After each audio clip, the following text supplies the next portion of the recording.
नहमदुहु व नसल्ली अला रसूलिहिल करीम अम्मा बाद औज़ु बिल्लाहि मिनश शैतानिर रजीम बिस्मिल्लाहिर रहमानिर रहीम रब्बी इश्रह ली सदरी व यस्सिर ली अमरी वाहलुल उक़दतम मिन लिसानी यफ़क़हू क़ौली।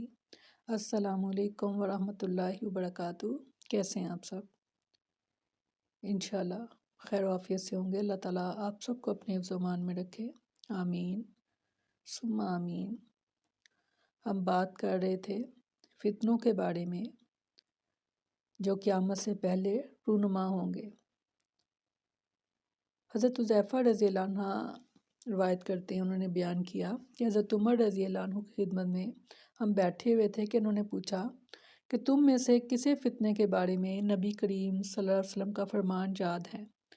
हुज़ैफ़ा रज़ियल्लाहु अन्हु ने कहा कि इंसान का फ़ितना आजमाइश जो है इसकी बीवी, इसके माल, इसके बच्चे और पड़ोसी के मामलात में होता है कि जिसका कफ़ारा जो है वो नमाज, सदका, अमर बिल मारूफ, नही अनिल मुनकर कर देता है।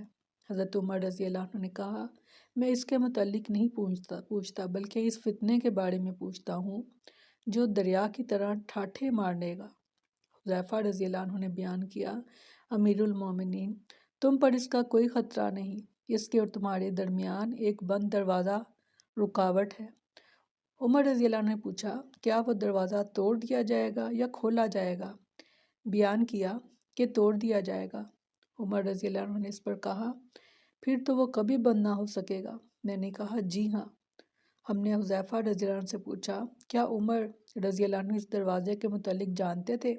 फरमाया कि हाँ, जिस तरह मैं जानता हूँ कि कल से पहले रात आएगी, क्योंकि मैंने ऐसी बात बयान की कि जो बेबुनियाद नहीं थी।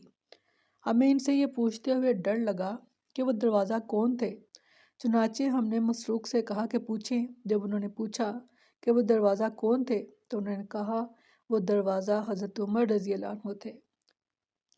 इस हदीस से हमें ये भी पता चला कि हज़रत उमर के शहीद हो जाने के बाद ये फितनों का दौर जो है वो शुरू हुआ, और ऐसा शुरू हुआ जैसा कि वो बताया गया कि ये दरवाज़ा तोड़ दिया जाएगा, यानी खोला नहीं जाएगा। खोला हुआ दरवाज़ा तो बंद हो सकता है मगर तोड़ा हुआ दरवाज़ा दोबारा बंद नहीं हो सकता।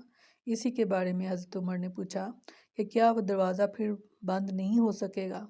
जाहिर है जो चीज़ टूट गई है वो बंद कैसे होगी। तो बता दिया गया हमें, यानी तब से ये फितने वारिद हो रहे हैं और होते ही चले जा रहे हैं।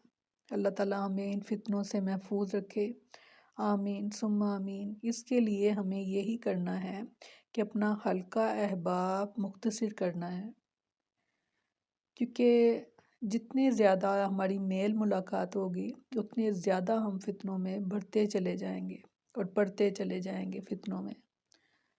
और जैसे इस हदीस में हमने ये भी सुना कि इंसान के लिए जो फितना है, जो आजमाइश है, वो किसी के लिए भी, बीवी और बीवी के लिए शोहर आजमाए जाते हैं। इसके माल, इसके बच्चे और पड़ोसी के मामलात में होता है।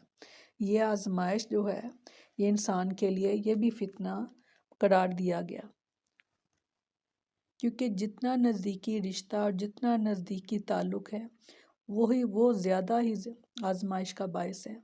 तो उन पर सब्र करना, और ये बहुत मुश्किल काम है। फरमाया कि जिसका कफ़ारा जो है वो नमाज, सदका, अमर बिल मारूफ और नही अनिल मुनकर जो है वो कर देते हैं। यानी वो इंसान के जिसके ऊपर यह आजमाइश आई और उस पर पूरा नहीं उतर सका, तो अगर वो नमाजी है, नमाज पढ़ रहा है, सदका करता है और फिर ये काम भी करता है कि अमर बिल मारूफ और नही अनिल मुनकर, तो उसका कफ़ारा हो जाता है।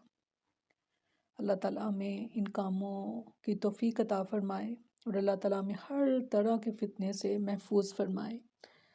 जैसा कि आप सल्लल्लाहु अलैहि वसल्लम ने फरमाया कि हर नमाज के बाद 4 तरह की फितनों के लिए जो है वो दुआएं मांगा करो। एक है जहन्नम से बचाओ, दूसरा है कब्र की आजमाइश से बचाओ, तीसरा है दीन और दुनिया की जो आजमाइशें हैं अल्लाह उससे महफूज रखे, और फिर फितना है दज्जाल से। ये 4 दुआएं आप सल्लल्लाहु अलैहि वसल्लम ने हमें सिखाई कि हर नमाज के बाद ये दुआएं किया करो। اللہم انی اعوذ بک من عذاب جہنم وأعوذ بک من فتنة المسیح الدجال وأعوذ بک فتنة المحیا والممات اللہم انی اعوذ بک من عذاب القبر۔ آمین۔